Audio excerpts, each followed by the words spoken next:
chance de faire un Vendée Globe voilà, sur un super bateau pour une première fois, avec une super équipe qui s'est montée, qui est assez jeune.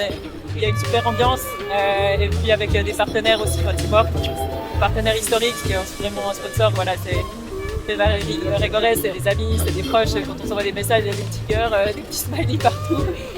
Et je pense que c'est pas le cas de tous les coureurs. Et puis aussi avec Teamwork, avec Team Snap, qui est un sponsor historique de la voile. Donc voilà, je crois que vous ne pouvez pas vraiment rêver mieux pour un premier Vendée.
La chance de faire un Vendée Globe voilà, sur un super bateau pour une première fois, avec une super équipe qui s'est montée, qui est assez jeune.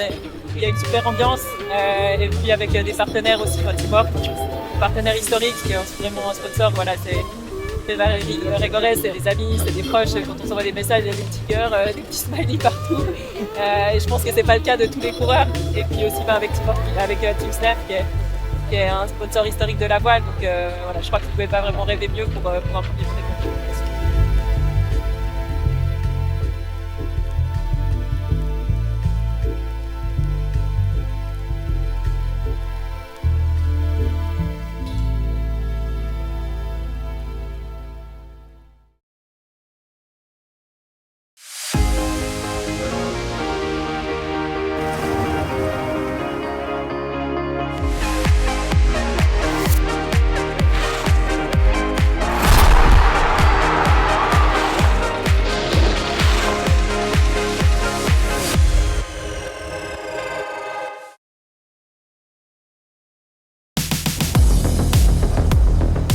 There's nothing like the thrill of discovering a new ski spot, but you can't underestimate the challenge.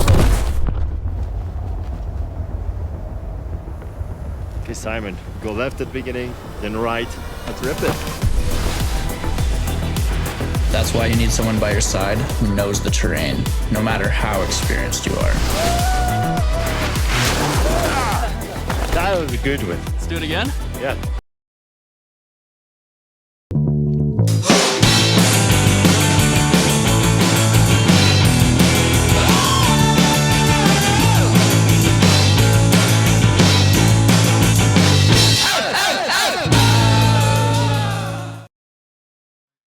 Oui, le micro va être ouvert, voilà.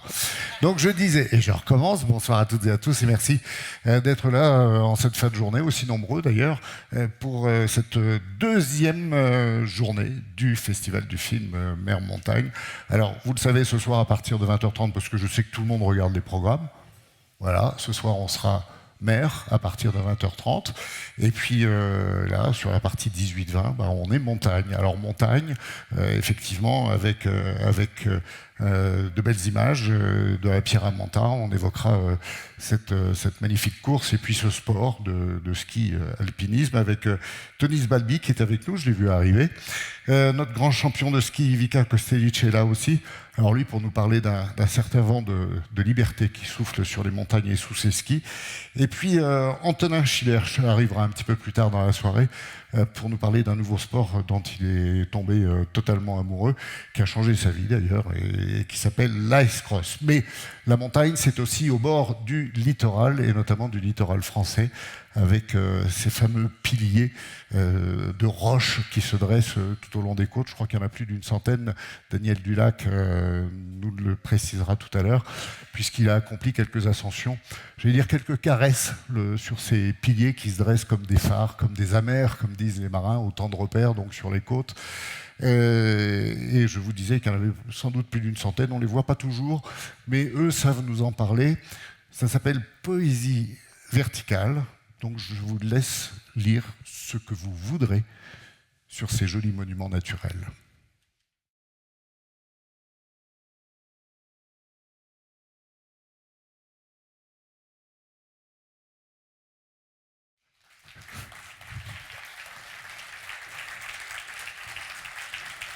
Merci de nous rejoindre, Daniel. Alors, je vous signale, puisque vous avez la possibilité, bien sûr, comme chaque soir de cette semaine, de poser des questions à tous ceux qui viennent ici sur la scène de ce festival de films. Il y a un micro qui est posé ici, entre les deux pots de fleurs, juste à côté de l'écran, soit dit entre nous. Donc, n'hésitez pas à vous... Non, alors pas pour toi. Toi, tu vas prendre celui qui est là. Je le laisse là. Je le rapproche de l'escalier, même si vous voulez. D'accord? Vous avez entendu? Très bien. Merci Bonsoir. Daniel. Ce qui est bien avec vous, c'est qu'on ne s'ennuie pas avec Sylvain et toi. Oui, il y a de la conversation. Tiens. Et puis c'est le fruit de presque 20 ans d'amitié qui nous rassemble, qui nous réunit à chaque fois pour grimper. Alors, on ne dit pas que des choses intelligentes. Tu passes ton temps à l'écouter, il parle tout le temps ou pas, Sylvain? Ah, il est assez productif, ouais, il est assez prolixe, mais c'est pas ennuyant parce que justement, il y a de la conversation, il adore débattre. Et c'est très intéressant de pouvoir justement confronter des idées différentes, des points de vue. On n'est pas toujours d'accord, mais non, c'est un vrai plaisir évidemment parce que c'est quelqu'un qui a un cerveau qui fonctionne très vite et il a toujours des idées et des réponses. Et puis surtout, il accepte de me suivre dans les pires endroits et sur les pires ascensions. Donc pour moi, c'est un second idéal qui dit jamais non. Alors, on a entendu Sylvain qui témoignait et qui disait on n'a pas l'esprit de conquête. Toi, tu l'as un petit peu quand même. Pour Alors, pas pour on les a stacks. défloré les stacks. C'est vrai qu'aucun grimpeur au monde a. Les Anglais ont grimpé les stacks en premier. Il y a eu quelques grimpeurs qui se sont illustrés, qui ont été des chasseurs de stacks, si je peux me permettre, mais toujours un petit peu dans les pays anglo-saxons. Ils en ont fait une trentaine, quarantaine, mais pas à l'échelle de la planète. Nous, on est vraiment parti dans une idée d'en grimper un au moins par continent, dans des endroits qui nous plaisaient, ceux qui étaient connus, reconnus comme le Totem Pole, qui est une aiguille fantastique en Tasmanie. Et puis, on a eu envie d'aller dans un endroit un peu symbolique, d'où le fait qu'on soit allé aux Marquises, qu'on soit allé à l'île de Pâques, au Cap Horn. On a fait les trois caps, finalement, Cap Lewin. Avec la Tasmanie, c'est pas tout à fait le Cap Lewin, mais c'est le Cap loin. Pilar. Ouais. C'est vraiment la frontière entre l'océan Indien et l'océan Pacifique. La Tasmanie, c'est ce qu'il y a de plus au sud, dans cette région-là. Entre Durban et le Cap, on a grimpé Cathedral Rock, donc le Cap ou le Cap des Aiguilles. Et puis on a grimpé sur l'île du Cap Horn, qui était une petite expédition dans l'expédition. Alors, quand vous allez si loin et aussi loin, vous restez un petit peu plus de 10 minutes en haut quand même. Parfois, on est tellement, on grimpe dans des conditions tellement difficiles. Il y a du vent, c'est humide, on n'a aucune envie de rester. Mais évidemment, s'il fait beau et qu'on a le temps de griller un cigare, on est le plus heureux du monde et on peut converser. Mais la conquête et l'esprit de première, c'est pas ce qui nous animait le plus. C'était plutôt d'aller dans des endroits improbables, sur ces aiguilles, et c'est vraiment ce que Sylvain dit, c'est l'esthétique qui nous a d'abord motivés. L'esthétique et la beauté du geste. Et puis parce que c'est une roche aussi très différente, en tant que néophyte, ça se voit, il y a bien sûr l'érosion n'est pas la même avec la mer à proximité, ça n'a rien à voir avec la haute montagne telle que tu la pratiques tout le temps. On est aux antipodes de ce... Quand on gravit des stacks et qu'on fait de l'alpinisme en général, on est aux antipodes de ce que la plupart des gens viennent chercher dans les activités sportives de loisirs. C'est-à-dire ce qu'on vient faire à l'Alpe d'Huez. On vient tout de suite, le plaisir immédiat, on glisse sur les pistes, la proximité des bistrots, on peut boire un coup, discuter avec les copains. En escalade, on va chercher des parois qui sont faciles d'accès, dans des endroits où il fait beau tout le temps. L'escalade, des stacks ou l'alpinisme, le rocher est mauvais, les voyages prennent du temps, les marches d'approche sont coûteuses en énergie et en temps, parce que parfois on randonne en marche pendant 4 heures pour arriver sur un petit rocher de 20 mètres. Non, le ratio n'est pas du tout bon, et en plus, le rocher est souvent mauvais. Il n'y a pas d'équipement, c'est pas répertorié, donc c'est l'horreur, quoi. Faut pas y aller. D'ailleurs, c'est pour ça que c'est pas tellement à la mode. Ok, mais ça vaut le coup de lire le livre qui va avec. Alors le livre, Les Piliers de la mer, sorti en avril dernier, qui rencontre un bon succès. Je crois qu'ils ont dépassé les 100 000 exemplaires. Ils doivent être même à 120 000 maintenant. Je te demande pas si tu l'as lu. Oui, je l'ai lu. J'ai même eu la chance de lire les prémices, les épreuves, pour justement essayer de corriger quand il y a des histoires de toponymie, de hauteur, de choses un peu techniques à dire. Et puis parfois je donne un avis un peu plus général sur la manière dont Sylvain retranscrit certaines choses. Ouais. Mais après, il en fait ce qu'il en veut. Moi, je ne suis pas écrivain. Bon, il prend du temps quand même à prendre ses petites notes là-haut. Oui, absolument. C'est il le dit, depuis qu'il a eu 18 ans, c'est une discipline quotidienne. Certains font du yoga, de la gymnastique, d'autres de la course à pied. Je ne sais pas si Martin est là, mais voilà, c'est tous les jours, on y va. On fait un petit exercice et lui, c'est son écriture dans son carnet tous les jours. Il couche dans son carnet les choses qui l'ont ému, qu'il a vues, qu'il a lues dans sa journée, des rencontres, etc. Mais on n'y a pas accès à ces carnets, donc c'est vraiment son jardin secret. Je t'écoutais très attentivement, donc je n'ai pas vu si quelqu'un a déjà volé, saisi le micro qui est à votre disposition. Est-ce que quelqu'un a une question à poser à Daniel qui est là pour nous? Non, il est toujours là le micro. Ah, c'est dingue, hein. Un peu de timidité. Bon, c'est vrai qu'il est à peine 18h30, donc je voulais savoir, il y a quand même une difficulté, c'est justement cette érosion. Ils sont dans l'ensemble assez fragiles quand même, non? Alors on a toutes sortes de roches. Calcaire, schiste, gneiss, roches volcaniques, dolérite, phonolite, granit. Et parfois, on a de l'excellent rocher, et c'est une bonne nouvelle. Et le plaisir est d'autant plus grand que quand on a du bon rocher, souvent on trouve des bonnes fissures pour planter des pitons, on trouve des bonnes fissures pour mettre des coinceurs. Il faut savoir qu'en termes d'éthique, on a choisi de partir sur ce voyage avec l'éthique anglaise, traditionnelle, l'escalade traditionnelle, donc plutôt une escalade pratiquée dans les années 60, 70 et 80, sans utiliser de perceuse électroportative, où on peut forer le rocher là où il est tout lisse et mettre un point d'ancrage qui résiste à 2 tonnes et qui pourrait enrayer une chute de façon certaine.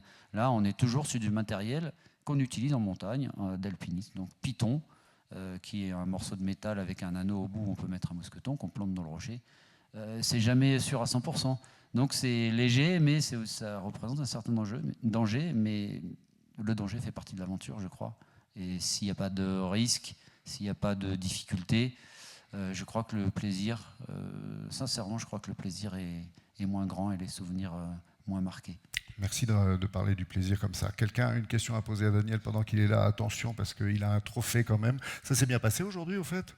Je suis avec Basile Bourgnon, donc skipper de Ocean 50, et un garçon très gentil que j'apprécie de découvrir. Une jeune force de la nature aussi. Une force de la nature, 1m96, plus de 100 kg évidemment. Et c'est ça, le trophée Mérantin, on vient bien sûr à la rencontre du public, découvrir des stations, des environnements de montagne extraordinaires, mais aussi des belles rencontres entre montagnards et marins, parce qu'il y a cet état d'esprit, il y a cette... on ne peut pas tricher avec les éléments, la dureté des éléments nous entoure, et puis un certain goût pour l'effort et un certain goût pour le dépassement de soi, tout simplement. Double et dernière question, Daniel, pour toi et tes projets peut-être avec justement Sylvain. Qui entraîne l'autre vers de nouveaux projets? C'est toi ou c'est lui? C'est un sur deux? Et est-ce que vous avez déjà une idée de ce que vous allez nous offrir bientôt? Les idées viennent tantôt de lui, tantôt de moi. Quand on a traversé les Alpes à ski en 4 ans, qui a aussi donné naissance à un livre qui s'appelle Blanc. L'idée était plutôt de moi au départ. Il avait envie de découvrir le raid à ski et je lui ai dit, écoute, le Graal, le raid à ski, c'est la traversée des Alpes, évidemment. Mais là, sur les stacks, c'est plutôt lui qui m'a dit, du lac, est-ce que t'en es? J'aimerais retourner en Écosse, en Irlande, dans le nord de l'Angleterre, au Shetland, il y a des stacks partout. Les Anglais ont répertorié des choses. J'en ai vu quand je me suis promené en pays celte, en bateau, quand il a écrit son livre sur les fées. Et l'île de Man, etc. Le Fastnet, pour les marins qui tournent autour pour la fameuse course du Fastnet, qu'on n'a pas sélectionné dans les stacks à gravir, puisqu'il y a un escalier pour monter là-haut, au phare. Mais l'idée est venue plus de lui, et là, en revanche, la folie, elle est chez nous deux. C'est-à-dire que là, moi, j'ai dit, ah oui, d'accord, je suis avec toi, je veux bien retourner faire des stacks, mais il faut qu'on en grimpe un par continent, parce que j'avais dans l'idée d'aller en Tasmanie, au sud d'Hobart, à côté de Port Arthur, qui est un bagne anglais du XVIIIe siècle. Et là, il y a des rochers absolument extraordinaires que tout grimpeur un peu aventurier rêve de grimper. Et la prochaine aventure, pour répondre à tes questions, on n'en a pas pour l'instant. Donc voilà, on a gravi les voies Cassin en 2025. On a continué de gravir les voies Cassin, qui est un grand maître de l'escalade, un Italien. Je tiens en respect et en admiration les grimpeurs italiens, les alpinistes italiens comme les meilleurs alpinistes du monde. Je trouve que dans les années Bonatti, Messner, Cassin avant lui et bien d'autres ont marqué vraiment. Si l'alpinisme, on pourrait dire, a été inventé par les Anglais, c'est les Italiens qui l'ont révélé, je trouve, au plus haut niveau dans les générations un petit peu qui nous ont précédés. Alors je m'inspire et je marche dans les pas modestement de ces anciens, et c'est toujours ça force une humilité, parce qu'on se dit, mais en 1930 il est passé là, en 1935 il est passé là, avec quel matériel, et nous là avec nos mousquetons légers, nos baudriers confortables, nos cordées dynamiques, voilà, on est des bien petites choses. Merci pour cette belle évocation, pour cette page de poésie. Merci Daniel, de rester aussi modeste et de rester aussi un homme libre. Libre d'ailleurs pour 2026, on l'a bien noté. Merci à toi Daniel.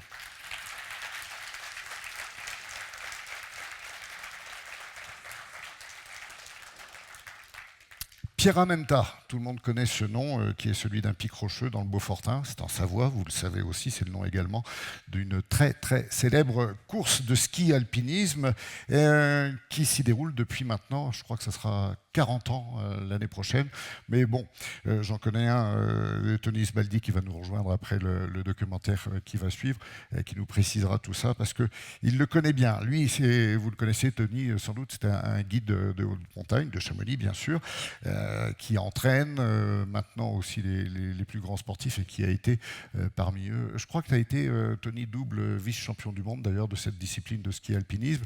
Avec lui, on en parle depuis hier. Je suis très heureux pour lui, sa discipline, et pour vous tous d'ailleurs, de voir que c'est une discipline qui sera aux Jeux Olympiques cette année. Donc, eh bien, écoutez, je vous propose son regard et le regard de quelques autres sur cette grande compétition et ce si joli massif. À tout de suite.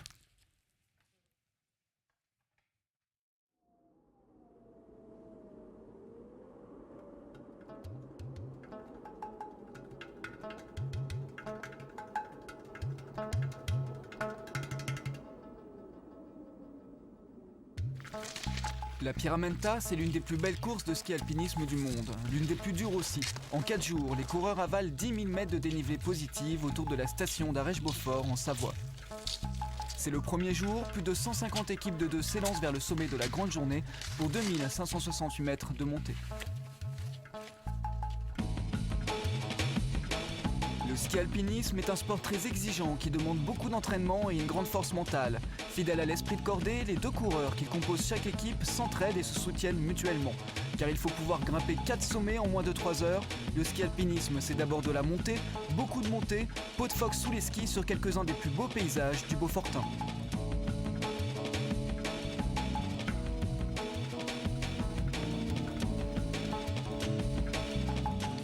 Dès le début de la course, c'est la surprise en tête. Une équipe française, Tony Sbalby et Patrick Blanc, est partie bille en tête. Ils ont plus de 4 minutes d'avance sur les deuxièmes. Un écart très important pour une course de ski alpinisme. Tony a 30 ans, Patrick 33 et tous deux sont dans l'équipe de France. Ils représentent la jeune génération et leur stratégie a été mûrement mise au point avec leur entraîneur.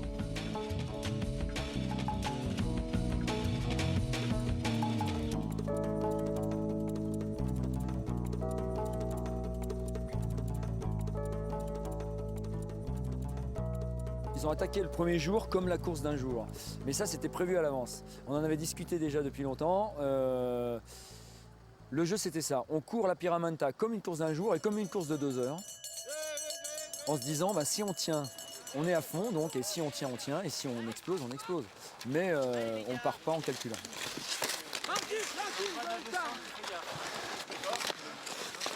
C'est où ? Tony et Patrick sont partis sans réfléchir, à bloc, alors qu'il reste encore 8000 mètres à grimper dans les prochains jours. Vont-ils réussir à tenir longtemps cette cadence infernale ? C'est très novateur, je trouve que ça ouvre une nouvelle porte aussi dans le ski alpiniste. Ça veut dire que c'est un peu moins la place des anciens, parce que les anciens, ça devient des diesels, et donc c'est un peu la place aux jeunes. Et puis après la tête de course, une longue file de coureurs s'avance vers le sommet. Il faut enlever les peaux de phoque le plus rapidement possible pour entamer la descente. Stop, arrête-toi là. Enlève les pots, tout. Tu plies le bagage. Allez. Il y a quoi? Une petite demi-heure sur les premiers, c'est 0. Ça se rattrape demain. T'as fini de souffrir là. Enlève-moi ces pots, nom de Dieu là. Allez, vaille. Si la descente est moins éprouvante, elle est souvent très technique et demande un bon niveau en ski, comme ce couloir très pentu juste au-dessous du sommet de la grande journée.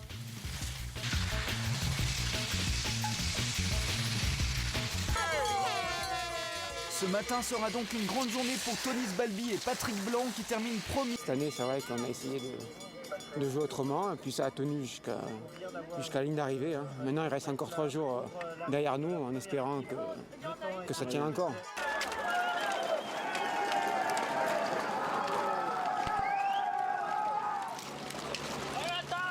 Les 2 équipes se livrent une vraie guerre psychologique. C'est à celui qui arrivera à prendre la tête et dicter la cadence. À la surprise générale, Tony Sbalby et Patrick Blanc arrivent à conserver leur avance alors qu'ils ont tout donné la veille. Leur stratégie semble tenir. En tête, Tony Sbalby et Patrick Blanc ont creusé l'écart. Ils ont maintenant 1 minute d'avance sur les deuxièmes. Dopés par leur succès de la veille, Tony et Patrick ne semblent pas sentir la fatigue et confirment leur stratégie, garder la tête à tout prix pour conserver l'écart chèrement acquis sur la première étape. Dans la descente, les skieurs alpinistes ont très peu de maintien à leurs chevilles. Pour gagner du poids, ils enlèvent des boucles à leurs chaussures, ils rabotent les semelles, car chaque gramme gagné se convertit en secondes supplémentaires à l'arrivée. De plus en plus étonnante, la jeune équipe française composée de Tony Sbalby et Patrick Blanc termine cette étape au bout de 2 heures 56 minutes et 45 secondes. Le lendemain, le soleil brille, le temps est magnifique et les organisateurs n'ont pas résisté à faire passer la course par le Grand Mont, le sommet annulé la veille à cause du brouillard. Les 300 concurrents vont faire la montée par la vertigineuse arête ouest. Sur l'arête ouest du Grand Mont, très impressionnante, c'est Tony Sbalby et Patrick Blanc qui sont toujours en tête, portés par leur succès. Tony est moniteur de ski de fond, Patrick est guide, donc ils sont plutôt à l'aise dans cet univers très proche de la haute montagne.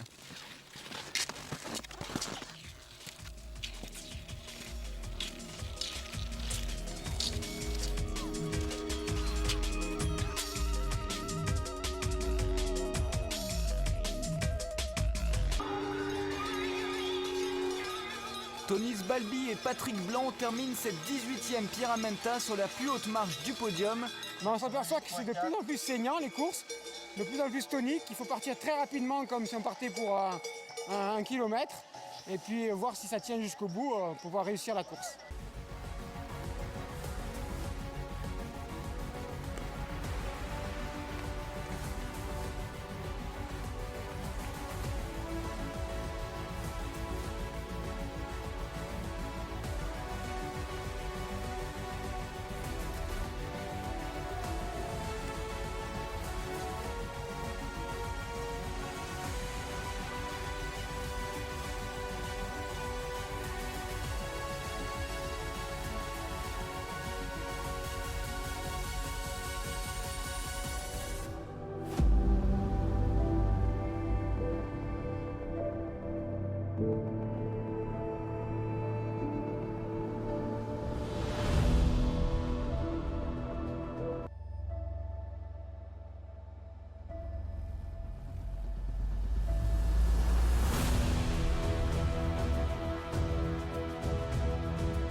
Oui, il mérite. Tony mérite les applaudissements. Tony, merci de nous rejoindre. Moi, je l'ai à contre-jour, mais il arrive, il va se mettre dans la lumière face à vous. Je rappelle, bien sûr, ce que vous savez déjà, savoir qu'il y a un micro qui est ici, que vous pouvez venir chercher. Ça va? Ça s'est bien passé aujourd'hui, au fait? Tu t'es régalé? C'est lui, le même que vous avez vu en 2003 sur les images, 20 ans après. C'est rigolo d'ailleurs, parce que en 20 ans, on s'aperçoit qu'il y a finalement, grosso modo, qu'une chose qui a vraiment changé, c'est presque la qualité d'image qu'on est capable d'offrir aujourd'hui, mais on retrouve effectivement le même massif, le même pic, presque les mêmes hommes, presque le même matériel, et la même envie des concurrents qu'on voit courir comme des chamois, quoi. Effectivement, le matériel, au début, il y a plus de 20 ans, on était en train de bricoler dans le garage, on perçait nos coques, on bricolait les fixations, puisqu'on pouvait. Et puis après, avec le fait que la discipline devait rentrer dans les JO, il fallait vraiment que ce soit un cadre très, très réglementé. Et du coup, maintenant, toutes les marques se sont mises à faire du carbone, de l'alliage très léger, et donc on n'a plus rien à trifficoter, et ça va plus vite. 2003, la Pyramenta, c'est ta plus belle victoire de façon générale ou pas? Ouais, c'est un peu comme le Tour de France. Hein. Quand on gagne la Pyramide, c'est vraiment quelque chose de fabuleux. Ça me tenait à cœur, moi qui suis issu d'Aix-en-Provence, du sud de la France, où je faisais que du foot. Donc arriver à ce niveau-là, c'est vrai que c'était un peu surprenant, mais vraiment avec mon coéquipier, on a vraiment progressé ensemble. C'est grâce à lui, et cette victoire, j'y pense tout le temps. Avec Patrick. Avec Patrick. Et alors, est-ce qu'il y a eu après d'autres participations ou pas, où tu t'es contenté de cette victoire en 2003? Non, mais il y a eu d'autres victoires, mais c'est vrai qu'il y a un circuit Coupe du Monde. Alors à l'époque, c'était vraiment les courses par équipe. Maintenant, on s'aperçoit que c'est vraiment de l'individuel. La preuve, pour les JO, ils ont sorti une nouvelle discipline qui s'appelle le sprint, qui n'est pas vraiment l'essence même du ski alpinisme, parce que c'est des épreuves qui durent entre 2 et 4 minutes. Et après une épreuve filles et garçons en relais, ils courent avec les skis. Alors nous, on essayait de courir modestement, mais on n'y arrivait pas. Maintenant, on voit que les athlètes font à peu près du 1600-1800 mètres/heure. Donc je ne sais pas si vous allez vous rendre compte, c'est très très très vite. Et en plus, avec ces petits skis, ils vont très très très vite aussi à la descente. Donc c'est un engagement total. En 20 ans, les performances des athlètes ont vraiment évolué? Alors, à notre époque, on disait qu'on allait vite. Maintenant, si on prend les mêmes chronos, les mêmes J'ai entendu parler de diesel tout à l'heure. Ouais, c'est vrai que le ski alpinisme, c'était le gars qui était moniteur de ski, qui travaillait en station. Le critère, c'était faire beaucoup de dénivelé pour être en forme à la Pyramide. Maintenant, c'est du spécifique. Ils font vraiment de la force, même ils sont en salle de muscu, ils font vraiment de la force. C'est vraiment très, très pointu. Et ils ont des performances, plus le matériel, c'est énorme. Tu entraînes toujours les athlètes? Alors, ouais, moi, depuis que j'ai pris un peu la retraite, hein, je me suis focalisé sur, avec mes clients, de les entraîner, de les coacher sur les courses, donc la Pyramide, la patrouille, la Mezzalama, et de garder un petit peu cette fibre et puis ce contact avec les jeunes. Mais cette course dans le Beaufort, elle est connue, je ne veux pas dire mondialement, si? Oui, c'est vraiment la course la plus dure, la plus fabuleuse, la plus mythique des courses de ski alpinisme. Parmi tous les circuits, il y a la Mezzalama et la patrouille, mais c'est une course qui dure 4 jours, donc on fait à peu près 10 000 mètres de dénivelé, voire plus des fois. C'est une course qui est relativement dure et tout le monde veut y aller. Et cette année, en 2026, c'est les 40 ans, donc c'est l'anniversaire. Ouais. Et c'est en même temps le support des championnats du monde longue distance. Donc je pense que les places vont être chères. On prend à peu près 200 équipes. Donc la place va être chère, le dossard va être cher. Et comme donc la discipline sera au JO, on va regarder forcément la télévision si on ne peut pas y aller. Ça va durer combien de temps l'épreuve? Parce que est-ce que c'est aménagé par rapport à ces courses qui sont assez longues quand même, ou est-ce qu'on retrouvera le même gabarit? Non, vraiment, non, pas du tout. Ils ont vraiment. Alors c'est sûr que ça a été un long chemin. Hein, depuis 2002, on a fait les premiers championnats du monde à Briançon, juste pas très loin d'ici. Et du coup, maintenant, c'est vraiment, ils sont rentrés au JO, cette discipline, mais par le sprint, comme je disais tout à l'heure, par une épreuve qui dure entre 2 et 4 minutes. Alors, c'est dommage, je n'ai pas prévu les images. C'est un truc qui est vraiment très, très, très rapide. Et après, le relais qui dure à peu près 10 minutes. Donc, c'est pas vraiment... Enfin, pour nous, c'est sur un stade. c'est pas vraiment ce qu'on retrouve dans le ski alpinisme avec des arêtes, des couloirs, mais bon, on rentre au JO, c'est bien. Non, mais cela dit, on en a peut-être, certains d'entre vous aussi, un petit aperçu, parce qu'il y a eu effectivement quelques mises en valeur par les médias, la télévision, entre autres, de cette discipline, et des athlètes français. On a quand même un plateau intéressant pour, je ne veux pas parler du podium, mais faire des performances aussi et être présent. Je dirais même les podiums déjà chez les filles. Oui, surtout. Chez les filles, donc je grande pense favorite. Voilà, grande favorite, Émilie. Chez les garçons, on a Thibaut, peut-être Robin. Chez les garçons, c'est vrai qu'il y a beaucoup de concurrence, mais voilà, c'est l'épreuve d'un jour. On peut être déjà favori, mais on ne sait jamais à quoi s'attendre. Tony nous donne les prénoms parce qu'on est déjà presque familier avec eux et on va scander leurs prénoms pour les soutenir. Donc c'est à Bormio, au mois de février. Au mois de février. Ton activité cette année, je pose toujours la question parce qu'on se dit, tiens Tony, on va le revoir ici à l'Alpe d'Huez sur le festival. Tu nous proposeras d'autres performances, d'autres aventures. Tu as des envies? Parce que c'est pas parce qu'on est diesel qu'on n'a pas des envies d'aventure. Hein. Non, c'est vrai qu'à côté de ça, c'est vrai, ce sport-là, c'est vraiment mon sport que j'affectionne vraiment beaucoup. À côté de ça, je fais beaucoup de courses d'alpinisme l'été, essentiellement avec mes clients. Et je garde encore un petit peu d'énergie, mais je m'aperçois que c'est de plus en plus dur avec l'âge. Comme pour toutes les disciplines et pour celles qui sont comme celle-ci organisées pour le public et pour les coureurs, moi j'aimerais bien qu'on dise un petit mot quand même de tous ces peut-être bénévoles qui sont là sur tous ces parcours, qui se tapent quand même des horaires aussi assez dingues, parce que j'imagine qu'ils partent en pleine nuit pour grimper et se poster là où il faut pour assurer le sourire. Et puis on les entend pousser de la voix aussi, donc ils sont très présents pour tous les compétiteurs, c'est vrai. Oui, effectivement, sans bénévoles, on ne peut pas faire de courses. Et maintenant, alors autant avant, il y avait vraiment beaucoup d'effervescence, il y avait beaucoup de courses, de nocturnes, et on s'aperçoit qu'une génération est partie. Maintenant, on parle vraiment de JO, de courses assez pointues, et c'est un peu dommage. Mais la pyramide reste encore numéro 1. Voilà, et puis c'est l'occasion aussi de saluer tous les bénévoles qui sont peut-être ici et qui travaillent autour justement pour rendre vous avez du bonheur sur ce trophée Mer Montagne qui vous rassemble ici et qui vous laisse assez de temps pour participer aux soirées, c'est le cas de le dire, il y en a qu'on ne voit plus aux soirées, eux aussi, parce qu'ils ont cette gentillesse de venir vous rencontrer. Des questions justement à ce propos? Je tends la perche et non pas le micro, mais presque. Non? Applaudissements pour Tony, entre remerciant. Si, il y avait quelqu'un qui avait une question. Ah ben. Je vous voyais monter tout à l'heure avec les crampons aux chaussures, mais jamais les enlever, alors que les pots de feu, vous les mettez, vous les enlevez. Vous enlevez les crampons? Oui, en fait, sur les parcours de course de ski alpinisme, il y a des tronçons, donc essentiellement en ski, en pot de phoque, et après des parcours d'arête où des fois c'est avec ou sans crampons. Et dès qu'on arrive au sommet, on retire, on remet les skis, on enlève les pots et on attaque la descente. Mais on a du matériel, ouais. On ne peut pas se balader comme ça, et c'est très sécurisé. Oui, allez-y. Vous voulez pas de mon micro, hein?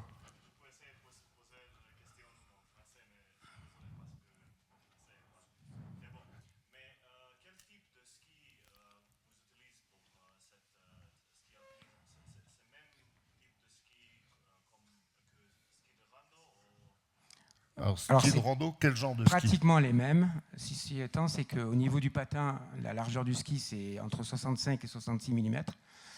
Le ski pèse à peu près 700 grammes, la fixation à peu près 100 grammes. Donc ça fait au pied, on a 800 grammes, plus les chaussures qui sont à 500 grammes. Donc ça fait qu'un pack, c'est déjà plus léger que vos skis de randonnée. Et ce sont des skis qui sont essentiellement en fibre de carbone. Renforcer où il faut renforcer, et c'est pour ça qu'il y a des vitesses aussi rapides et ça descend vite. Le ski alpinisme qui n'échappe pas donc aux exigences de tous les sports finalement, c'est le poids, tout ce qu'on emmène avec soi et qui peut réduire les efforts des uns et des autres, tout ça pour mettre en valeur les performances de ces athlètes. Merci beaucoup Tony. Merci. Applaudissements, il le mérite je crois. Merci.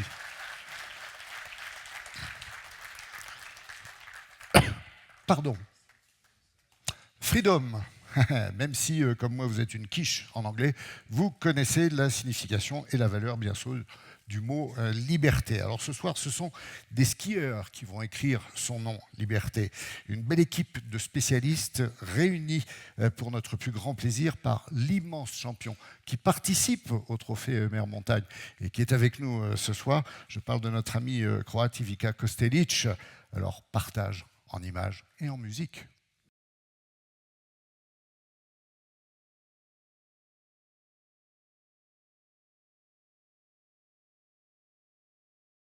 Always keep seeking.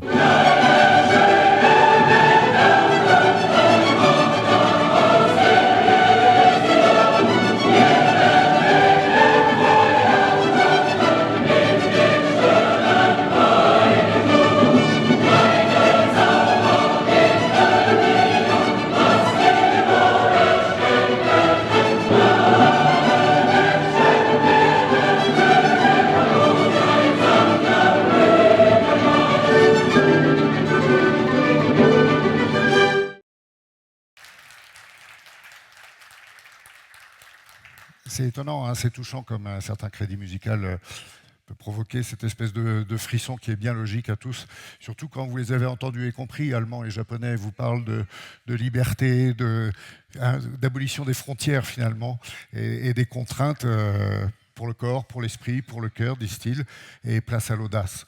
Voilà ce qui était dit en japonais et en allemand. Ça a fonctionné? Tout le monde m'a cru? Mais c'est vrai en plus. Alors, pour la fluidité des choses, puisque je vous ai annoncé que j'étais une véritable quiche en anglais, certes, je comprends les choses, mais pour plus de fluidité, parce qu'il parle l'anglais des mers et l'anglais des montagnes, Eric va me rejoindre, Eric Loiseau, non? Daniel. Ah ben, alors, reviens, Daniel. Ça pourrait faire une chanson. Ah, Mathieu Ménadier, voulez-vous passer le relais, comme tout le monde se passe avec gentillesse le micro pour poser des questions? Et Ivica va nous rejoindre. Merci Ivica, welcome aboard. Thank you and congratulations for this big production. Yeah. I may try, but I guess everybody speak English. Yes. Can you put your chair? J'espère que tout le monde parle anglais. Yes. Je vais essayer de faire la traduction. Non, mais c'est mieux. Puis tu vois, quand on n'est pas trop précis, tu sais, vaut mieux laisser faire les autres. Quel était le... Merci. Thank you very much. Voilà. It was great. Quel était le but de ce film, Freedom? Pourquoi Freedom? Pourquoi? Oui, parce qu'il parle français. Because we never talk about freedom. Mm-hmm. We think freedom is just normal. And then at one point in our lives, not so long ago, 5 years ago, the freedom was taken away from us. Pourquoi la liberté? On ne parle jamais de liberté, mais il y a 5 ans, on nous a pris notre liberté, et c'est de ça dont je voulais parler. And then most of us suddenly realized how important freedom was. And after the COVID, mountains were full of people. The sea was full of people. The nature was full of people. Because we have realized freedom is not just so. Avec le Covid, on nous a pris notre liberté et tout le monde a réalisé à quel point la liberté, ce que voulait dire la liberté. Et les montagnes sont devenues remplies de monde. Tout le monde a voulu partir en montagne pour vivre justement cette liberté. Et est-ce que, Ivica, tu as senti comme le devoir d'être l'ambassadeur de cette liberté, parce que tu avais aussi ce renom, toutes ces médailles, tous ces records, et qu'il fallait que quelqu'un parle, et toi, tu t'es levé au nom de la liberté? I hope I understood the question. Oh yes, I'm sure. I think where we come closest to freedom is for sure in the nature. Mm-hmm. Because in the nature, there are only rules of nature. There are no rules of man. And there you feel free like the human thousands and thousands years ago. And I think the people that are in the mountains, like free riders, they experience freedom all the time. And I wanted to hear what they have to say about it. J'ai voulu parler de liberté pour savoir ce que les gens ressentaient et comment ils vivaient ce mot liberté. Et j'ai trouvé chez les freeriders qu'ils exprimaient cette liberté justement, et je suis allé chercher avec quels mots ils l'exprimaient, parce que c'est au contact de la nature, de la montagne, un endroit où il n'y a pas de règles, où on se sent justement libre. Are you a freerider? But the question was, you took the camera and you wanted to do this movie because thanks to your medal and your position, social position, you felt responsible to speak about freedom. What was the principal goal of doing this movie? La réponse est importante parce que je crois qu'il est venu avec quelques amis croates aussi, ici. C'est pas le vrai? Oui. Si, on leur dit bonjour. Ils bonjour. Sont là. Tous les amis croates. Amis croates. Merci, merci d'être là. Yes, it's a mountain rescue team from Croatia which is in training in Les Deux Alpes, and they came here to see the movie. Et on les a reconnus parce qu'ils ont l'uniforme. Voilà, des secouristes croates qui sont venus s'entraîner à l'Alpe d'Huez et qui sont ici ce soir. A good choice. No, but why freedom? First, I think. And you like an ambassador? Maybe it's not this. I'm not important in this movie. Okay. I made this movie. I have not said anything about freedom in this movie. What I said was the quote of a poet in the end of the movie. It's a Croatian poet that speaks about freedom. I have personally not implied anything. I wanted for skiers to speak, and for every one of you to think, what is freedom? Because this film is setting a question. It's not answering a question. I am offering you to see what freedom looks like in the mountains for a skier. But I'm not implying anything because freedom is a personal thing. Modestie. La liberté est une chose très personnelle et je n'ai pas pris position dans ce film, je n'ai pas parlé moi-même de liberté. Mais j'ai posé la question dans ce film et j'ai voulu que les skieurs eux-mêmes, comme vous l'êtes sans doute, se posent la question et peut-être apportent une réponse parce qu'ils l'expriment. Oui, mais Evika a quand même skié sur des pistes avec des poteaux, avec des règles. Tu es devenu un freerider? I think true skiing is in the mountains without the influence of humans. Mm-hmm. And alpine skiing is a civilized way of skiing. Je pense que le ski alpin est une façon civilisée, régulée de faire du ski, alors que le ski de randonnée, le ski alpinisme, où il n'y a pas de règles, exprime la liberté, permet d'aller dans cet au-delà. It was always like this, because when I was training, when I had free time, I was always going not on the piste. I was going outside the piste. En ce qui me concerne, c'était toujours comme ça. Quand je m'entraînais, j'allais toujours en dehors des pistes. J'allais faire du freeride pour m'entraîner, pour revenir plus fort dans le monde civilisé du ski. Et alors cette vision d'Ivika sur la liberté et celle que lui offre ce sport, on aura l'occasion d'en reparler d'ici la fin de cette semaine du festival, puisqu'il nous a ramené un autre document, très beau film, où effectivement ils font du ski sur une partie des Alpes, mais qui donne directement à Adriatique. C'est avec notre ami Ménadier, effectivement, qui est ici. Et vous verrez ce documentaire, je vous incite donc à regarder le programme et à revenir, parce qu'ils nous en parleront tous les deux cette fois-ci. Evika, il fallait donner des moyens de parler. C'est une belle production. Tu es fier. Are you proud of? Yes, you know, it's not a big production. It's a couple of friends, but I still have connections with skiers, and it was a great pleasure to have my two ex-concurrents, with Akira and Darren, come, and we enjoyed skiing, a day of skiing. Although we were always connected as enemies on the slope, we shared the same passion, and I believe what Darren said, unfortunately, you could not understand what Akira said, but what they said resonates with me, and it's we share the same passion, the same thoughts. Alors ça n'était pas une grande production, non, c'était une petite production d'une poignée de copains. Et j'étais heureux de faire ce film parce que j'ai partagé ce film avec deux anciens concurrents sur les pistes, Akira et Darren. Et peut-être vous n'avez pas saisi et compris ce que Akira a pu dire en japonais, mais pour moi ça a une importance particulière parce que ça résonne et je crois qu'on a les mêmes passions, les mêmes visions, et même si on a été ennemis sur la piste, on partage le même goût pour la montagne et le ski et la liberté. Et que dit-il justement, puisque tout le monde ne comprend pas le japonais comme moi. Akira?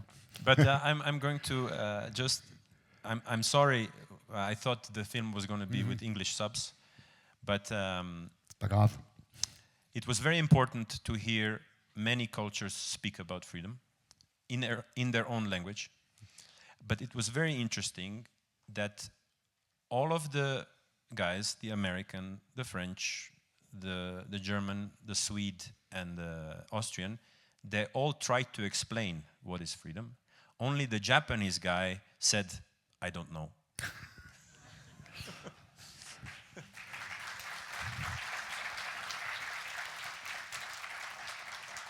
Donc, si vous Je voulez crois que tout le monde a compris, ouais. Pas de traduction.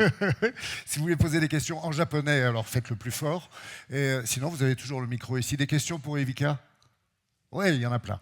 Bon, alors là, ouais, on se déplace, parce qu'il y a du lourd. Merci, bonsoir.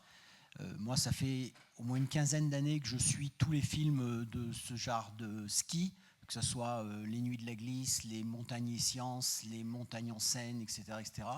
Et là, je peux vous dire que franchement, c'est vraiment exceptionnel. Il y a de la qualité. Hein. Ah ouais, là, c'est vraiment exceptionnel. Et bravo pour la mise en image et le calage de la musique. Vraiment exceptionnel. Bravo. Merci beaucoup. When you make a movie about an idea, because I believe, especially in France, Liberté is one of the most important ideas of the France and then of the world. You need to make a proper movie. First, liberty is not a thing of fashion. It's not a thing that will be démodé in 20 years or 100 years. So you make a movie that is responding to the word and the value of freedom. First, you want to make a movie that after 100 years, people will say, it's a nice movie. First, second, you put music which will forever be beautiful. Not today or tomorrow. The classical music is forever beautiful. You don't put rock and roll in this movie about freedom. Because maybe in 100 years, everybody will say, oh, it's an ugly music. C'est possible. And you always, that's what we were trying to shoot. You always shoot in perfect conditions. Because you want to show that freedom is something most precious and most beautiful. Quand on a une idée et qu'on veut faire un tel film sur la liberté, et je pense que ça résonne particulièrement pour les Français, mais pour le reste du monde aussi, parce que la liberté est universelle. Il faut tout d'abord avoir des images qui puissent être complètement... C'est pas une question de mode, c'est une question d'intemporalité et qui reste dans le temps, que ce soit aujourd'hui ou dans 100 ans. Et il en va de même, deuxièmement, pour la bande-son, pour la musique, qui doit rester imprimée de façon très, très forte et prégnante, toute la beauté de l'image et de la perfection. Donc on a tourné les images uniquement dans des conditions parfaites pour exprimer cette intemporalité. Et d'où la musique classique, effectivement, avec un célèbre hymne que vous connaissez, vous, Européens, bien sûr. D'autres questions, je crois. Voilà, vous avez le micro aussi. Yeah. I would try again in French, but I think Oh, this thank question you. is way too complex to ask in French. So this is maybe more personal to you. You mentioned that so we all define our freedom as we want to. But for you, where do you think the balance between, especially in nature, in context of nature, I think the freedom is endless there, and it's controlled by nature. So where do you think the balance between freedom and the risks that we potentially have in nature that we cannot control, where do you think that lies for you? L'équilibre entre effectivement le respect de la nature, ses propres responsabilités aussi, et puis son envie de liberté. One of the most important ideas is that from the beginning of the movie, freedom comes from courage. And the second, freedom equals responsibility. There is no freedom without responsibility. When we talk about the risk, there are rules in skiing, in the mountain, and there are rules of nature. There are not rules of human. And when you come there, you have to respect the rules of nature. The question is, of course, we are always near this line of risking too much or risking too little. It's a very complex question about risking and about feeling free. Of course, you see, to answer the question, I was quoting the poet, and the poet said that nothing in the world is more valuable than freedom, including human lives. It's a very funny thing to think about. Maybe it's a question for you. For me, absolutely, you have to take the risk, but you have to respect what Mother Nature says that day. I'm sorry. Beaucoup de choses à traduire. Ça cloue le bec en tout cas. Alors j'espère que vous m'accordez votre indulgence parce que c'est la première fois que je fais cet exercice. Mais il a la gentillesse de parler lentement et de s'exprimer de façon très claire. Donc on a presque tous compris qu'effectivement il y a... Merci pour ton anglais, Mika. On comprend, même les Français qui sont pas toujours très bons en anglais, moi le premier, on arrive à comprendre tout ce que tu dis. On est parti des règles. Oui, les règles. Et j'ai cité ce poète pour répondre que le monde et les rapports humains sont plus importants que la liberté. Mais pour conclure, quelque part, ce dont on parle au début du film, où le courage est peut-être une des choses les plus importantes, et le risque et la responsabilité, bien sûr, par rapport au respect de la nature. Et la prise de risque est une dimension très importante. Et où est la limite, où est la ligne, c'est très difficile à savoir, mais on est soumis de toute façon aux règles de la nature que la nature nous impose. Et on doit, celles-ci, les respecter parce que prendre trop de risques ou pas assez, on ne sait jamais, mais ça fait partie intégrante de la liberté. Et d'où la citation d'un poète pour ouvrir sur cette question-là.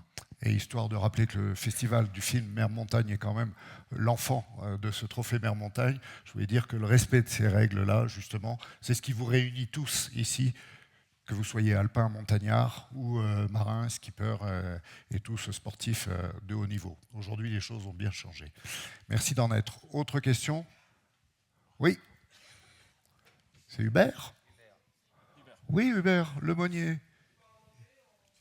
Comme tu veux, directeur de course du Vendée Globe. Bonsoir. Petite question, festival film Mer et Montagne. Should I speak English maybe? No? Ouais. Okay. So we're all here tonight for the Seas and Mountains Film Festival. And what do you think about freedom? Because I heard you're going to be sailing soon. And sailing is going to bring something new about freedom, and on a very small piece of carbon, or on a small boat with a small area, so it's quite close. Yes. Are you going to find more freedom on the oceans? Are you going to find a new freedom, something different? What's your expectations? Quickly, please. Thank you. Donc juste pour traduire, donc la question c'est... Ah pardon Daniel, vas-y. Yeah, I understood the question, of course. The biggest field of freedom is ocean. Because the ocean has least human rules. And when you are on the boat, when it doesn't matter if you're racing or you're there for pleasure, it's your own planet where there are no rules. Only the rules, like they said, the god of the wind and the god of the sea. No other rules, so it's complete freedom. And because the sea is so huge, the ocean is so huge, it will forever stay the most safe place for those who look for freedom. L'océan, la mer, c'est vraiment l'endroit, le plus bel endroit pour la liberté, pour exprimer la liberté, parce que son gigantisme, parce que quand vous êtes pour votre plaisir ou en course sur un petit bateau, vous êtes soumis aux éléments et vous devez respecter ces règles, mais c'est le meilleur endroit pour vivre en liberté parce qu'il n'y a pas de règles, seules les règles que vous vous fixez. Et pas de frontières, no border.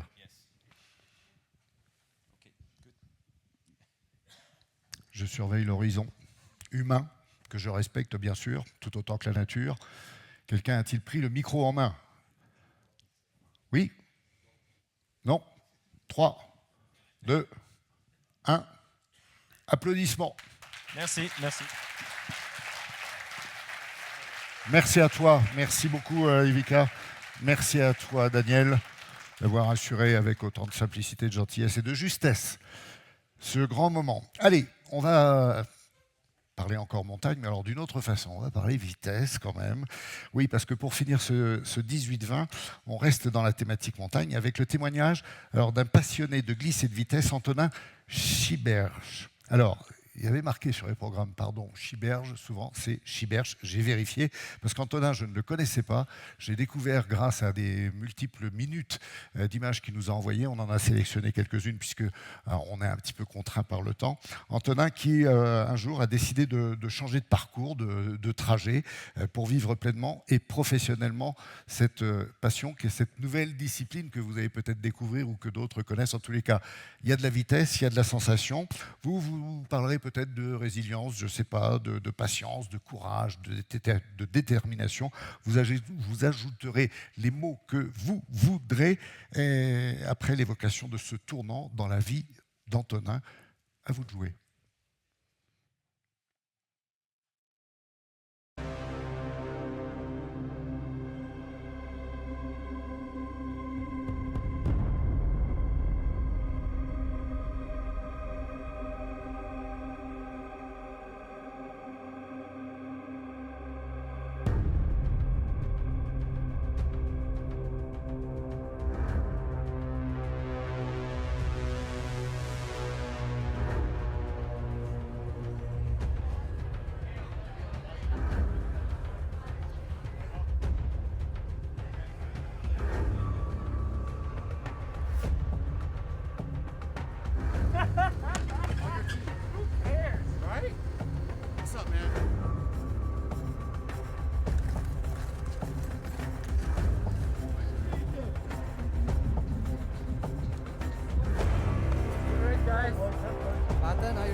Ça c'est moi.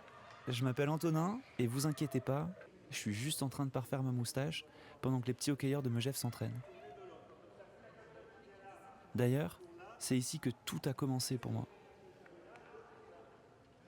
Mes premiers coups de patin sur la glace avec mon père quand j'avais 4 ans. Et aussi mes premières chutes. Mes premiers entraînements. Mes premiers matchs. Et puis finalement, je me suis jamais arrêté. J'ai joué à Saint-Gervais, à Nice, à Toulouse, en Australie, puis en D2 française à Paris, à Asnières, et même jusqu'à Hong Kong. J'ai remporté des trophées, vécu des moments intenses.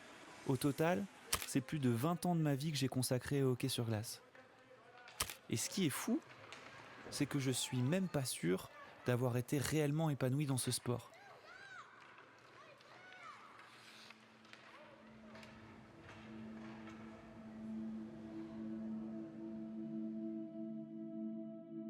En fait, j'ai joué 3e ligne pendant toute ma carrière. Pour vous la faire simple, c'est le poste le plus ingrat de ce sport. Mon rôle, c'était de suppléer les premières et les 2e lignes pour qu'ils se reposent. Du coup, je m'entraînais autant qu'eux, mais je jouais très peu. Et avec si peu de temps de jeu, c'est dur de prendre du plaisir.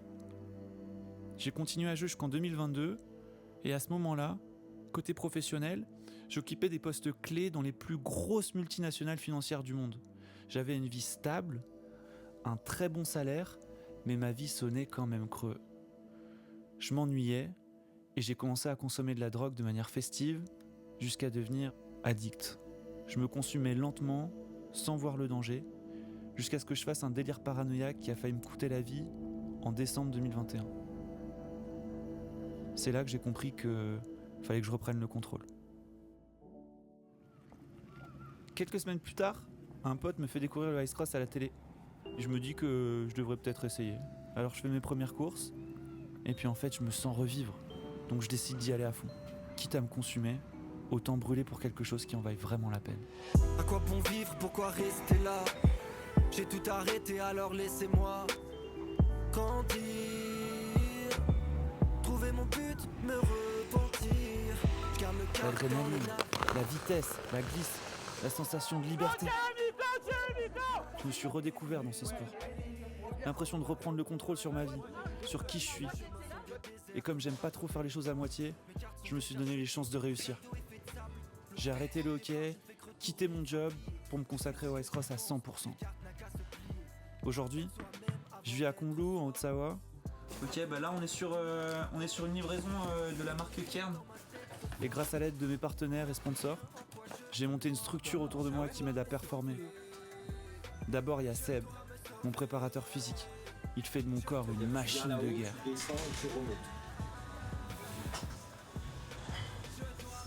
Puis il y a Lydia, ma coach mentale, qui m'aide à aborder au mieux chaque course. Sois confiant et crois en toi parce que t'as tout ce que t'as besoin. Ok? Émile, qu'on a rencontré lors d'un shooting pour le village de mon enfance, Pras-sur-Arly. On va recruter Émile, par contre tu nous feras le plaisir de mettre 2 chaussettes pareilles si tu veux. Et puis il y a Kevin, le réalisateur avec qui on a décidé de montrer ce documentaire, pour vous montrer les coulisses de ce sport incroyable qui pourrait bien être aux Jeux Olympiques dans les Alpes en 2030. Ça fait maintenant 8 mois que je m'entraîne pour le début de cette nouvelle saison, mais à un peu moins d'1 mois de la première course à Val Thorens, j'ai dû faire face à un contretemps que je n'avais pas vraiment prévu.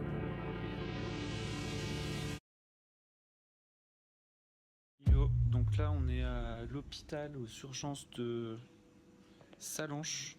Je suis tombé à l'entraînement dans un skatepark. Bon, il y a la pommette qui a un peu pris. Là, j'ai un gros cratère sous le menton. Je vous laisse regarder l'état de mon genou.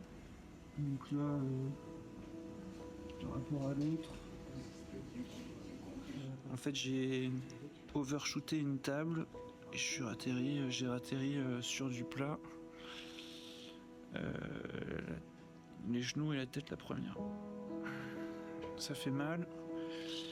La première course elle est dans 1 mois. Et je sais pas si je vais être capable de la faire. Mais bon, on prend les trucs étape par étape. et puis on voit comment ça se passe.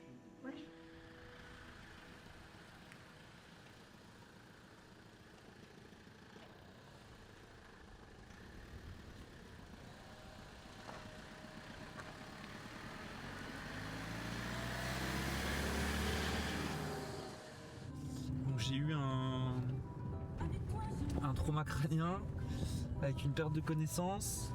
J'ai eu des points de suture au menton là. J'ai la mâchoire qui est fracturée à gauche, une fracture nette quoi, et complète. L'os tympanal.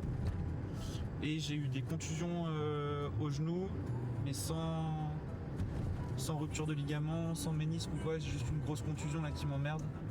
Qui bloque dans ma mobilité. Là on va à Saint-Ger chez Yves et Caroline qui sont des kinésithérapeutes et qui sont très très bien équipés parce qu'ils ont une balnéo, ils ont toutes les choses nécessaires pour la rééducation.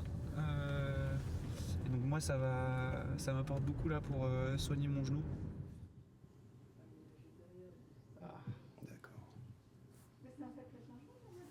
En tout cas, il reste relativement sec. Hein.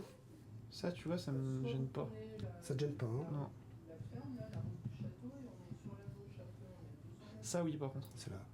Ouais, là. Aïe, aïe. Ouais, c'est là. À ce moment-là, physiquement, j'ai mal. Et c'est mentalement que je souffle le plus. Après tant de préparation, tant de sacrifices, j'ai l'impression que tout est réduit à néant d'un coup. Je crois que c'est une accumulation de beaucoup de choses. Un nouveau statut après ma 15e place l'an dernier au championnat du monde, la peur de décevoir à Val Thorens, du stress accumulé dans la recherche de partenaires. Mais heureusement que je suis bien entouré.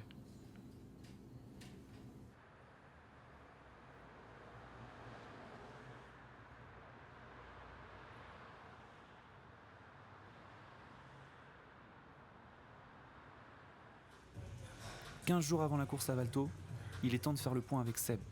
J'ai encore mal, mais ça semble s'améliorer. Heureusement que Seb est là dans ce genre de situation, parce qu'il a les mots justes et il m'aide à relativiser. La chance que j'ai, c'est que c'est un expert dans la mécanique du corps humain et qu'il connaît parfaitement le mien. C'est une pointure dans le sport de haut niveau. Ça fait plus de 25 ans qu'il fait ce métier et il a été le préparateur physique de Serena Williams quand elle gagne Roland-Garros en 2014.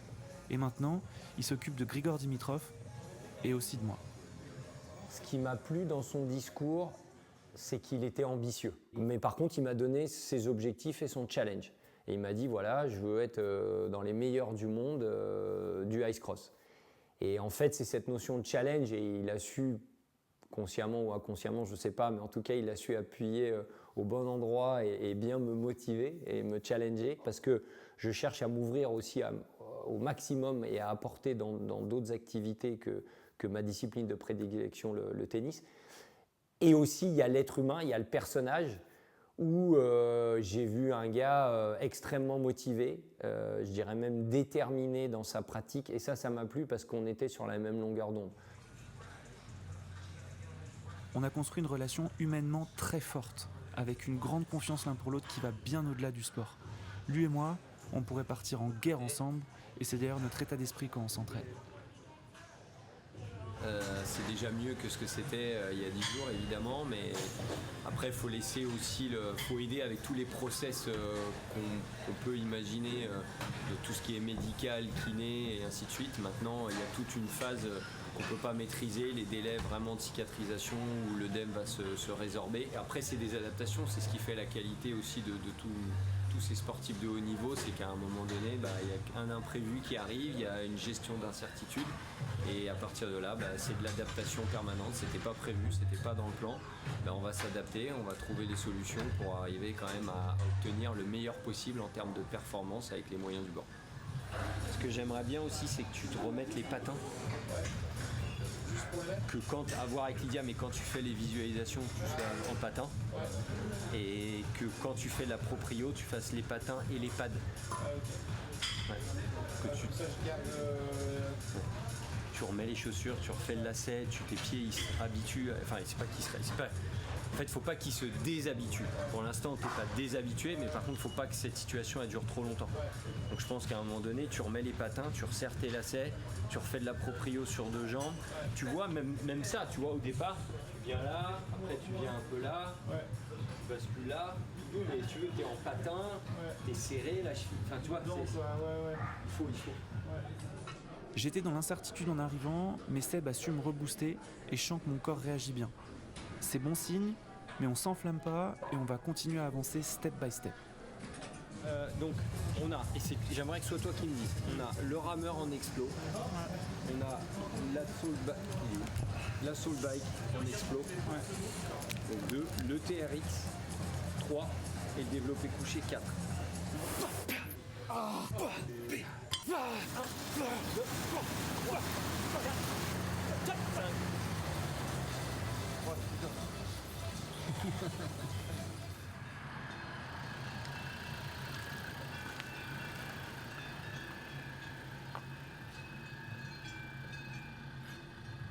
Tu sais qu'il y a un bateau qui mène au pays des rêves, là-bas où il fait chaud, le ciel n'a pas son pareil. Tu sais qu'au bout de ces terres, oui les gens s'aiment, des milliers de graines de joie comme pousse ici la haine. Là je vais mettre un audio de gestion de douleur, un audio de gestion de douleur, une petite méditation, et après je me fais de la cohérence cardiaque. Là ça va durer ma routine de sommeil, ça va durer une demi-heure gros.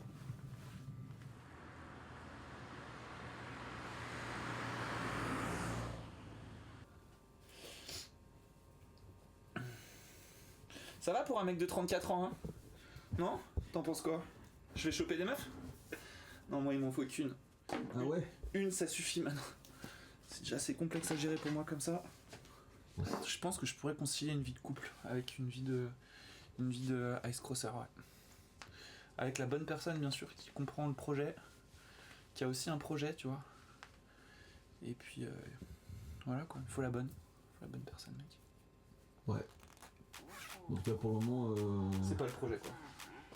Pour le moment on va raider mec.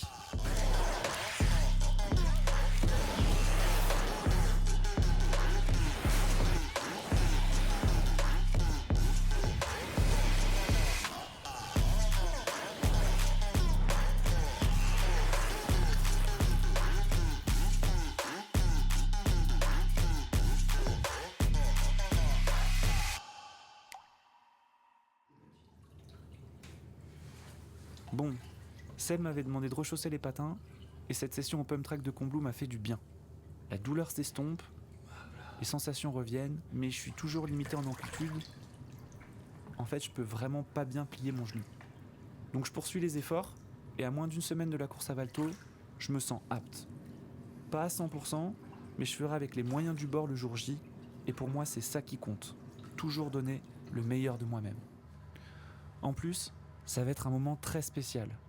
Tous mes proches seront là, et c'est là que je vais puiser ma motivation pour remettre rapidement de cette blessure. Mais quand même, ce serait bien que je décompresse un peu. Lali organise une raclette ce soir, et j'aime bien passer du temps avec elle parce qu'on partage exactement les mêmes problématiques pour mener à bien nos projets. Elle est en équipe de France de télémarque. Alors normalement il y a son nom quelque part, mais ça se voit pas beaucoup. Ouais, j'y vois que dalle gros. Tu vois quelque chose toi? Non, parce que je te filme, du coup je veux... Ouais mais gros... Ah chaud je crois c'est là. J'ai un voleur. Appel en cours. Ouais. Salut Daniel, ça va? Ça va et toi? Ouais bien. Ça va? Oui, je m'ai pas dit bonjour. Ça va et toi? J'ai mon aller dans le salon hein, si vous voulez. Ouais, c'est exactement du coup. Je fais du ice cross. Ok, ah oui, c'est ça. Ouais. Tiens mec. Tu vois ce que c'est Swan? Gros j'ai ramené... Tu t'avais le Swan c'est ça? Ouais. Tiens, regarde je vais te faire un petit dédicace direct. Tu me demandes à moi et j'ai ça. Et si tu veux faire un bon défiscalisable, il faut scanner le QR code qui est derrière. Donc en gros, Lali elle est 3ème mondiale. Et voilà. Alors, mon palmarès, en fait, j'ai 10 podiums en Coupe du Monde. 3 disciplines. 4. 3. Dont une victoire et plusieurs podiums à domicile donc, qui font plus plaisir que ceux qui sont à l'étranger, mais ça fait déjà pas mal. Ce qui compte, c'est les souvenirs. Ah ouais, c'est les belles quand même. Alors j'ai rencontré Antonin sur une réunion à Combloux et en fait on était tous les deux conviés en tant qu'athlètes et du coup on s'est rencontrés là puis après on a été au bar et discuté un peu de nos vies professionnelles en tant que sportifs et c'est là qu'on s'est rendu compte qu'on avait un peu les mêmes problématiques mais pas dans le même sport. Et c'est là que c'était intéressant de s'entraider un peu entre athlètes. Il faut aller chercher des sponsors privés et moi c'est ce que je fais, Antonin aussi, pour vivre de son sport et juste pratiquer son sport, je dirais, parce que c'est un peu comme avoir une petite entreprise où tu es chef d'entreprise et tu dois tout gérer de A à Z, que ce soit ta compta, ta communication et du coup ta recherche de sponsors. Et après, il faut aussi gérer tes entraînements et tes résultats sportifs, donc ça fait beaucoup de choses.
C'était le moment qu'Antonin attendait le plus. Un peu porter les drapeaux d'Espagne et qui est son grand-père, être avec lui aujourd'hui, donc c'est très émotionnant. Mon père, réfugié politique espagnol, c'était les années d'avant la Deuxième Guerre mondiale, n'est-ce pas? Ça a commencé en 1937, ça finit en 1939. C'est l'époque de Franco. Et l'amnistie a permis aux réfugiés politiques espagnols de revenir au pays, ce que mon père n'a jamais fait. Il était officier pendant la guerre civile. Mon père était du mauvais côté et donc il a dû traverser les Pyrénées à pied. Et il a été accueilli par les Français de l'époque en 1939. Et donc toute cette histoire là est écrite dans mon livre qu'a lu Antonin et je pense qu'il a été touché par ce livre.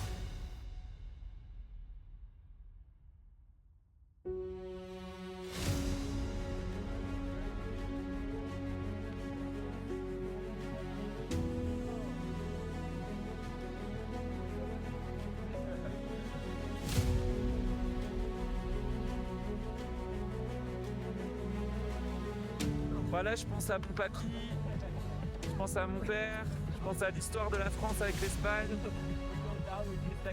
Et puis j'ai des frissons, quoi, tu vois. C'est trop cool. J'ai beaucoup de chance. J'ai beaucoup de chance. L'Australie qui enchaîne. Ok, now it's Australia. Et on attaque avec la Tchéquie. Et la Tchéquia.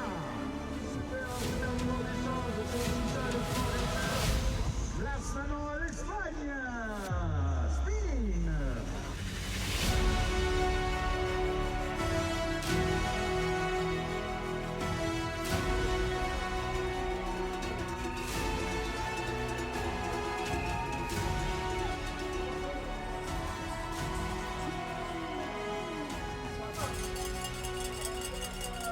Mon fils honore son grand-père. C'était très touchant, d'autant qu'il était seul à porter ce drapeau.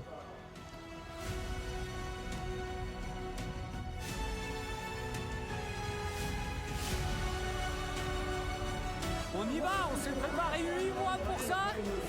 On y va maintenant, on kiffe et on envoie et on s'adapte et on voit ce qui se passe.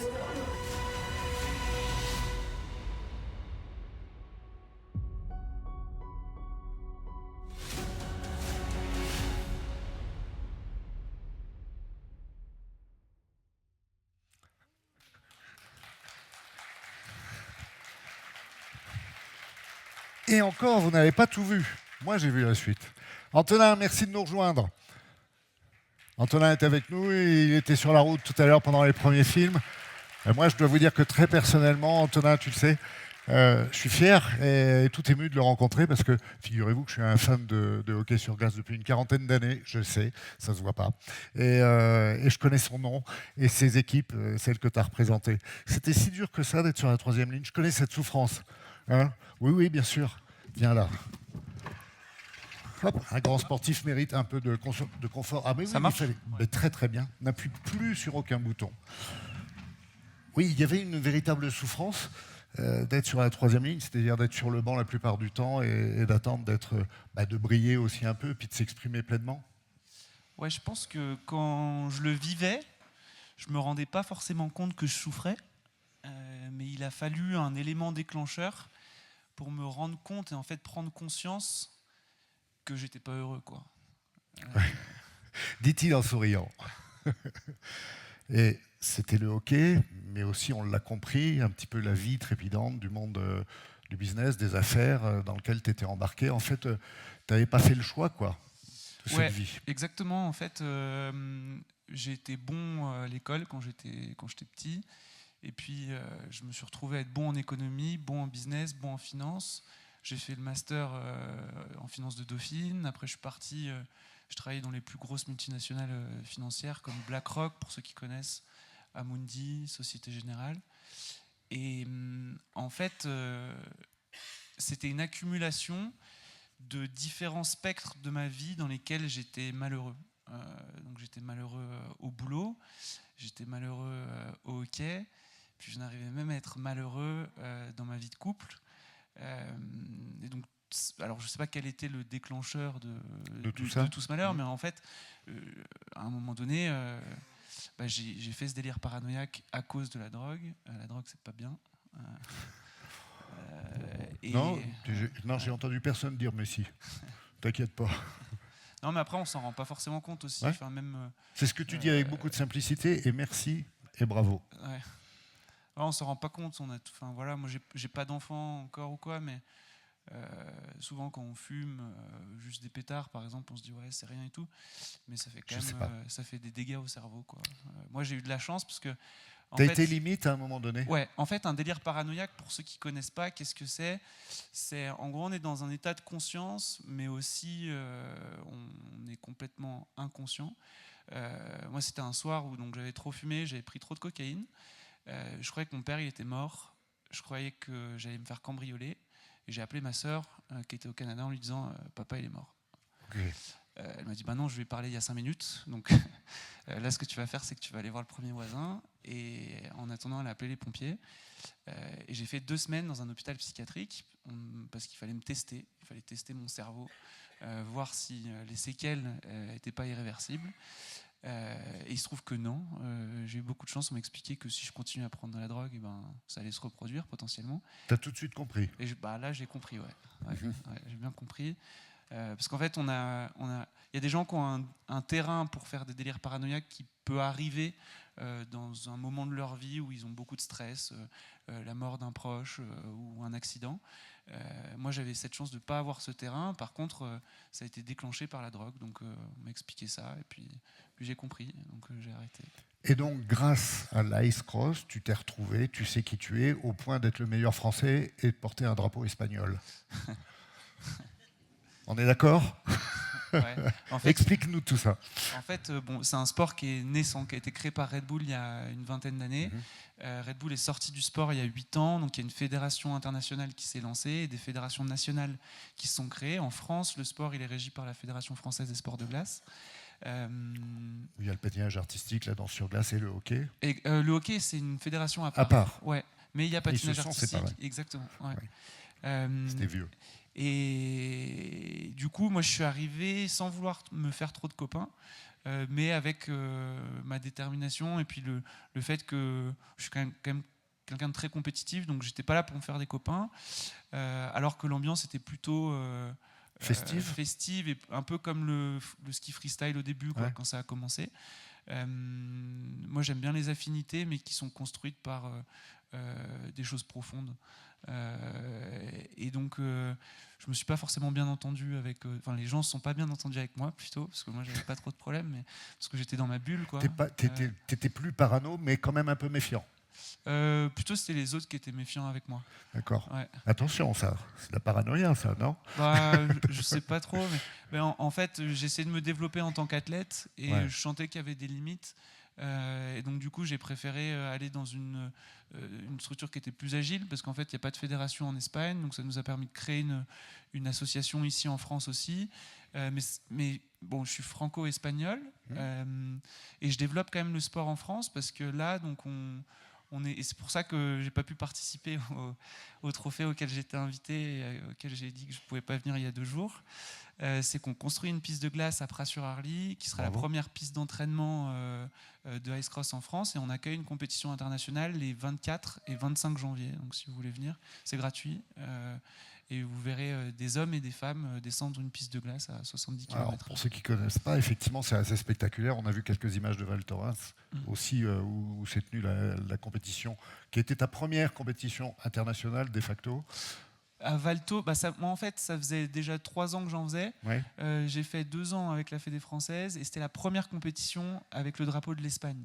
C'était aussi un parcours du combattant pour récupérer, parce qu'en fait, j'étais pas espagnol au moment où, l'année dernière. Je suis devenu espagnol l'année dernière parce que mon grand-père, qui était réfugié politique espagnol, quand il est arrivé en France, donc en 1939, il a dû changer son nom de famille. Donc lui, il s'appelle Chilo Eches Ortega. Moi, je m'appelle Chiberch. Il a changé son nom de famille parce que quand il est arrivé en France, il s'est fait parquer dans un camp de travail à Argelès. Ça, c'est pas forcément écrit dans les livres d'histoire, mais déjà en 39, même avant, en 38, les Espagnols étaient parqués dans des camps de travail à Argelès. Voilà. Les réfugiés espagnols. Et ils avaient déjà leur destination finale. Nous, on est retourné à Argelès avec mon père, et on a déjà un papier qui indique qu'en 1942, il avait déjà sa destination. C'est pas facile de vouloir simplifier sa vie en tenant compte de tous ces facteurs qui émotionnellement sont importants pour toi, parce qu'il faut que tu vives tes émotions, et c'est ce que tu as cherché aussi dans l'ice cross. Ouais, c'est ça. D'accord. Ouais. Je cherche pas la performance, moi en fait, je cherche ni le résultat, je cherche à être aligné tous les jours avec qui je suis. Aujourd'hui, je fais ça en fait. Et c'est ça qui marche. Après, ça me permet de faire des résultats et de la performance, je le cache pas. Non, mais tu la cherches quand même un peu, parce que je connais la suite du film. Je peux vous promettre qu'Antonin cherche quand même à être le meilleur, au moins dans un virage, souvent. Et que son sport, en résumé et en image, c'est un peu comme si vous mettiez effectivement un patineur, mais de haut niveau, comme seuls les hockeyeurs avec leur Bauer peuvent le faire. C'est sur une piste de bobsleigh, quasiment. C'est ça ? Oui, d'ailleurs, il y a des gars qui font ma discipline qui vont de temps en temps descendre la piste de la Plagne. Ici en patin, quoi. Ouais. Est-ce que ta vie, à un moment donné, tu t'es pris une pizza, tu as fait une jolie crêpe. Est-ce que là, tu as eu le même questionnement que après t'en être sorti par rapport à la drogue, etc., à savoir que tu t'es dit, il va falloir choisir encore une autre voie, une autre vie, etc. Tu as eu peur de ça ? La vie de sportif, c'est fait de... J'apprends au fur et à mesure le sport de haut niveau, ça fait 4 ans que j'en fais maintenant, mais c'est fait de doutes perpétuels en fait. Et j'aime bien moi le doute parce que c'est là où je peux trouver de la lumière. C'est à cet endroit-là où je vais vraiment découvrir qui je suis et où je vais me poser les vraies questions en fait. Mais aujourd'hui, je suis heureux dans ce que je fais et je prends les choses un peu de manière plus légère. Tu vois, là par exemple, j'ai super mal au cou. Mais tu t'en fous ? Ouais, je m'en fous. Demain j'aurai moins mal et puis ça se trouve j'aurai plus mal, mais en tout cas ce soir je suis là avec vous et je suis content d'être là, quoi. Alors pour faire le petit tour, je repose une autre question, puis après vous viendrez, vous lèverez le doigt, on vous apportera un micro, vous pourrez lui poser toutes les questions que vous souhaitez. Juste pour une petite mise au point, puisqu'on sait que c'est assez récent, j'allais dire par rapport aux règles, etc., l'organisation des compétitions et même des règles pour vous, les sélections et autres. C'est mieux à l'étranger ou pas ? Parce que moi j'ai vu des étrangers avec lesquels tu discutes beaucoup, dans d'autres compétitions ailleurs, à l'étranger, ça a l'air un peu plus simple. En fait, c'est un peu plus simple au Canada, aux États-Unis et en Suède parce qu'il fait beaucoup plus froid. Donc du coup, on se prend moins la tête, quoi, pour construire des pistes, etc. Bon, après, moi j'ai quand même l'impression qu'en France, on cherche... Enfin, c'est toujours compliqué. Mais que... C'est un thème d'actualité, ça, non ? Ouais, mais par contre, du coup, ça permet de rencontrer des gens qui croient vraiment en nos projets aussi. Donc il y a quand même cette facette qui... Ça nous oblige en fait à nous découvrir, le fait que ce soit compliqué, on va dire. Et ça, aujourd'hui, tu as les gens qui croient en toi, donc qui te portent parce que tu as choisi de t'occuper de toi et qu'on s'occupe de toi aussi un peu. Oui, en fait, je pense que j'ai découvert en fait ce que c'était l'égoïsme. Et je pense que c'est une qualité. C'est comme le cholestérol. Ah, peut-être. Il y a du bon Ça, et j'y du suis pas mauvais, c'est encore. ça? Moi non plus, mais on m'a raconté. Mais ouais, parce que je pense que pour comprendre et accepter l'autre, il faut d'abord réussir à s'accepter dans tous nos vices, dans toutes les vicissitudes qu'on peut avoir pour pouvoir mieux comprendre la beauté aussi de la personne qu'on a en face, quoi. L'an dernier, je crois que tu étais dans le top 15 mondial. Oui. Tu l'es toujours, là, un an après? Là, non, parce que je ne veux pas vous spoiler le documentaire, mais je me suis fait disqualifier la course à Valto, donc du coup, ça m'a fait descendre dans le classement. Et aussi parce que on a la moitié des courses qui appartiennent pas au championnat du monde. Donc j'ai fait quand même ma meilleure perf en carrière l'année dernière. J'ai fait une petite finale, j'ai gagné une petite finale. Mais voilà, le championnat du monde, ça ne veut plus dire grand-chose aujourd'hui en S-Cross. Ça, c'est fou. Hein. Pas le point final, mais ouais, le championnat du monde, ça ne veut plus dire grand-chose. Bon, mais n'empêche que c'est bien d'avoir été classé 15e, parce qu'il y a quand même du monde sur la planète qui a choisi le S-Cross. Oui, bah, ce qui est cool, c'est qu'en fait... Et des familles entières, parce que j'ai vu un père ouais. et son fils, je ne veux pas dévoiler les choses, ouais. mais on peut patiner dans ces pistes infernales très tard. Oui, mais ce qui est cool, c'est que... bon. En fait, ça fait que 3 ans que j'en fais et derrière moi, il y a des gars, ça fait 15 ans qu'ils en font. Donc c'est vrai que bon, c'est quand même cool, mais après, il y a toujours une marge de progression. Et j'en profite pour dire que le documentaire, il est sur YouTube. En fait, on vous a montré qu'une partie, mais vous pouvez aller le voir, ça s'appelle Ice Racer sur YouTube. Vous pouvez aussi m'ajouter sur Instagram parce que j'ai pas beaucoup de followers. Ouais, mais il va tellement vite que c'est difficile de le suivre aussi. Et maintenant, mais c'est vrai qu'il y a plus d'une heure, c'est 1h20, 1h30 même au total d'images et de confidences, parce que Antonin est comme ça. Et si vous avez une question ou deux, avant de vous libérer, parce qu'on approche des 20h, et je sais, c'est un festival, donc il y a aussi des règles, allez-y, posez vos questions. On a été complet. Tu veux ajouter quelque chose, Antonin? Déjà, je vous remercie, Eric, pour m'avoir accueilli. Et aussi dire que ce documentaire, il n'avait pas vocation à être montré au public. Il a été fait pour mes partenaires. Parce que justement, c'est un sport qui n'est pas médiatisé. Et donc, c'était pour leur montrer où allait leur argent. Tout simplement. Donc, je suis content que vous ayez pu le voir ce soir pour faire découvrir ce sport qui est nouveau. Mais qui mérite d'être connu parce qu'on met toute notre vie de côté. Enfin, tous les riders, il n'y a pas que moi, on a mis toute notre vie de côté pour faire rêver les gens quand ils viennent nous voir, parce que les gens qui viennent nous voir, en général, ils aiment bien. Et on voit effectivement dans ce documentaire et la suite que vous pourrez découvrir sur YouTube qu'il y a des tas de gens qui te font confiance et qui te suivent. Merci, bravo pour autant de détermination, de patience et de regard assez froid mais amusé en même temps sur ta vie, ton parcours. Voilà, quel qu'il soit, on te suivra, Antonin. Merci.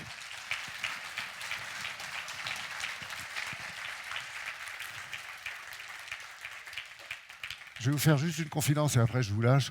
À chaque fois, ça me fait la même chose, le soir, l'après-midi et fin d'après-midi, quand je me dis, allez, on va entamer, j'ai un peu les chocottes parce que je suis très timide. Et en fait, à chaque fois, c'est un vrai bonheur de partager ces moments avec vous, que ce soit dans le public, vous dans le public, et vous, acteurs de ces jolis documentaires.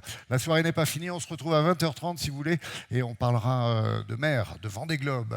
Oui, avec Tanguy Le Turquet notamment. À tout à l'heure, bonne soirée, sinon, et à très vite.